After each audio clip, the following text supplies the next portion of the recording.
साबिक ऑस्ट्रेलियाई cricketer Michael सलीटर को घरेलू तशद्दुद समेत दीगर मुकदमात में जमानत मंसूख होने पर जेल मुंतकिल कर दिया गया है। गैर मुल्की मीडिया के मुताबिक साबिक ऑस्ट्रेलियाई क्रिकेटर जिनकी 2 रोज कबल घरेलू तशद्दुद समेत दीगर मुकदमात में जमानत मंसूख हुई थी, उन्हें सनशाइन कोस्ट जेल के सेल में मुंतकिल कर दिया गया है।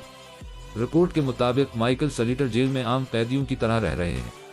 उनके सेल की लाइट्स 9 बजे बहुत कम कर दी जाती हैं और जेल का स्टाफ सेल को हर घंटे बाद चेक करता है। माइकल सलीटर को 31 मई को दोबारा अदालत में पेश किया जाएगा और उन्हें रिमांड सेंटर भेजे जाने का इम्कान है। याद रहे कि 54 साला साबिक ऑस्ट्रेलियाई क्रिकेटर माइकल सलीटर के मुकदमात की समाअत पेर को मकामी अदालत में हुई थी।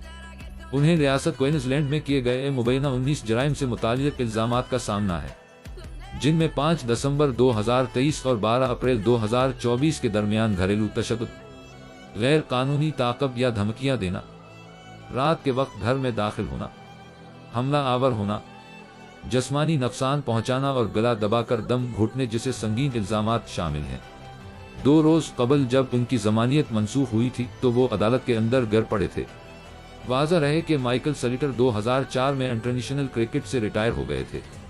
उन्होंने अपने क्रिकेट कैरियर के दौरान 74 टेस्ट मैचों में 5312 रन बनाए और 42 वनडे मैचेस में 987 रन स्कोर किए। वो रिटायरमेंट के बाद कमेंट्री के शोबे से मुंसलिक हो गए थे और कामयाब कमेंटेटर शुमार किए जाते थे।